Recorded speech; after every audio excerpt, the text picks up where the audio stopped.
Hi, and welcome back to EdTech Insider. I'm Andrew Cohen, the founder of Brainscape, and I'm here today with Josephine Dorado, Hi. who is a professor of virtual learning over at the New School and happens to be a friend of mine that I haven't really connected with in about a year. It's good to see you. Good to see you too, Josephine. So tell us about what you're doing now at the New School and what kind of program this is. Well, I'm doing some really fun stuff over at the New School in the Media Studies department. I'm teaching some classes like virtual learning environments and network collaboration and mashup culture, which are all sort of classes around online community and how to build sort of rich layers of online community towards cultural exchange and towards fulfilling projects in a completely online environment. So it's only online? Do the students come to the school? Well, the New School is a university, that is in a physical sense, like based in New York, but there's also a very large online component that happens online and also in a blended nature. So the classes that I teach, because they're focused mainly on online community, like virtual learning environments, is very much about building a curriculum that completely virtually towards whatever the students. I let the students kind of build it around whatever they want to build it on, whether it be for some sort of a social action or for maybe a youth organization. But it's all about sort of conceptualizing, developing, and implementing the curriculum completely online. So I actually choose not to have a physical classroom and to have the students meet and build a rapport and develop things completely online. And in some cases, they might want to meet in real life, in a physical environment. But I prefer actually that they don't meet in real life until after the class, because That makes sense. yeah, because if the class is about building online community and virtual learning environment, then that's how you should develop it. Might as well take place Right. in that setting. Right, exactly. This is different than the way I learned at Teachers College and program in education technology myself for my master's degree. Other than sort of the medium and the fact that a lot of the degree is focused online, what are some other differentiators of the program that makes the New School program so much different?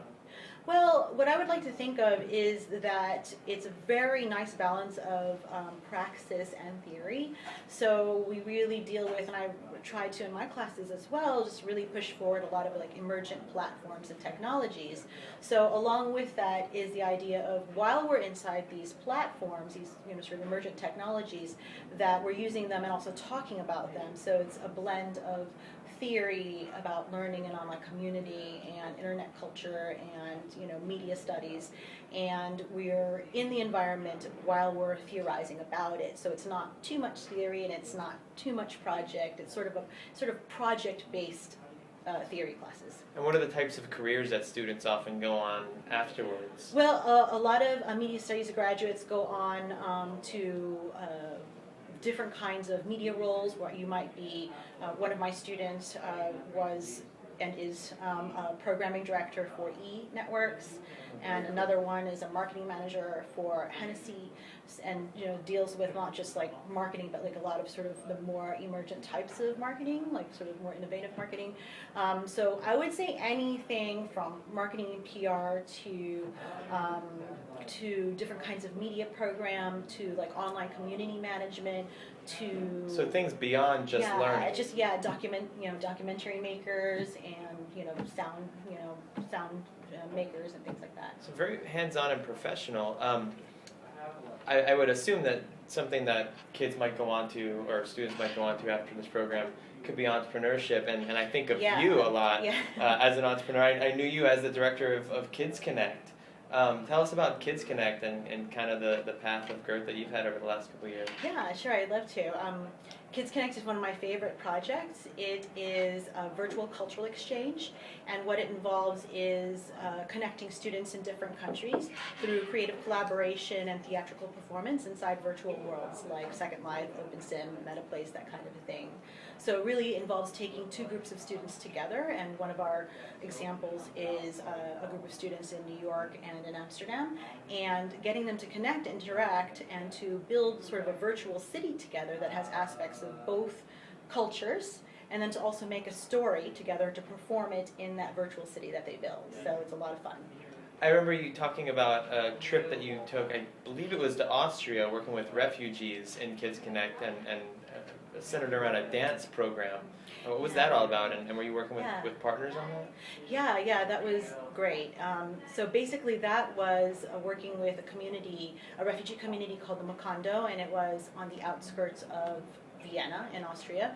And a lot of these kids that were from the refugee community were from just all over. So we had kids from Syria, from Pakistan, from Chechnya, from Chile, just from all over. And the way that I thought would be a nice way to sort of bring them all together is through movement, and to look at the kinds of folk dances that came from their different countries, and to put together a piece based on their folk dances, and to have them explore their different cultures through movements that they can make through avatars, and avatars which are digital representations of ourselves. So we worked inside Teen Second Life, the teen version of Second Life, a virtual world online. And we had the avatars make different movements that were based on these folk dances and based on these different cultures. And we strung them together and we performed a piece together that was just based on all their different cultures and their exploration really of their sort of cultural identities. And these refugee children had the technical skills necessary to do this? Was there a lot of training necessary? Well, what's so funny is that some of them did and some of them didn't, but because I think they're all digital natives and they sort of grow up around a lot of digital media and around online social networks, they pick it up so fast. Like actually the first day I had like a 9 and 10-year-old and some that were 12 and 13-year-olds, and the first day they might stumble a little around the 3D environment and sort of orienting themselves around moving in 3D space, but after really like maybe an hour they got it. I mean, if I even tried to help one of them, they would be like, no, I don't even, you know, I don't need your help, like, and it was great because they get a lot faster than adults do. Yeah, and I imagine they even help each other, the stronger kids with the weaker kids, which is one of the benefits of online software, whether they're using it together online or whether they're virtual online. Yeah. I think it was a lot of fun for them to build things together, and they got it so fast. And you know, after a while, they're building things, and they don't even know that they're learning while they're building. They're just having fun. So with the mix of these live workshops that you can do or live activities you can do in a classroom versus the virtual, where do you think the world is heading in terms of blended learning, and what do you think is the right mix? What does it depend on?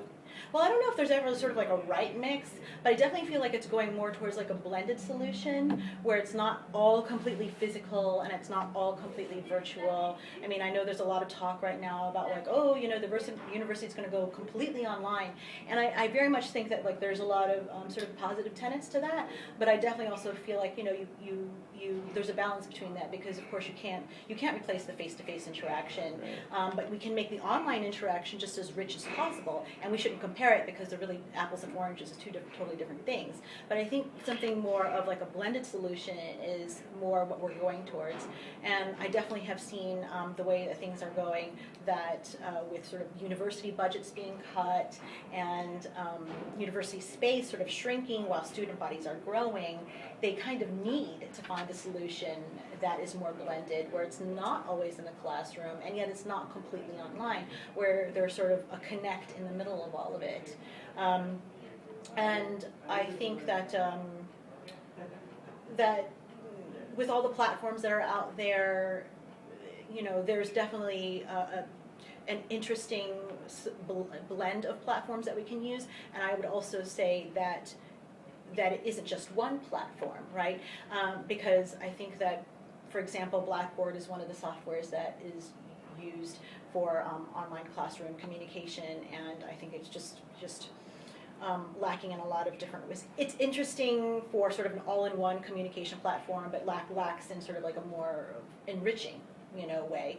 And I just think that especially with all the social media that's going on and all the online community tools that are available and Web 2.0 tools, that there's way more interesting ways to approach education and communication in general, where you can take, you know, different sorts of maybe video conversation threads and mix it with mind mapping and mix it with blogs and wikis, and, you know, just create sort of a more distributed way of learning, which is just the way the world is anyway. And it ends up being a lot more scalable. You can give so much more individualized attention to the combination of computer and teacher and manage so many more people on a one-on-one basis. Right. So if anybody out there is interested in hearing more about what Josephine's doing, you could check out her program at the New School, but more importantly, check out what she's doing at kidsconnect.org. It's KIDZ. Connect.org. Yeah. Probably somewhere around right here on your screen. And watch them as they evolve. They're always doing new and different things. Josephine? Thank you. Thank you very much. Thanks for it's your been time. a pleasure. Yeah. Andrew Cohen with EdTech Insider, and look forward to seeing you next time.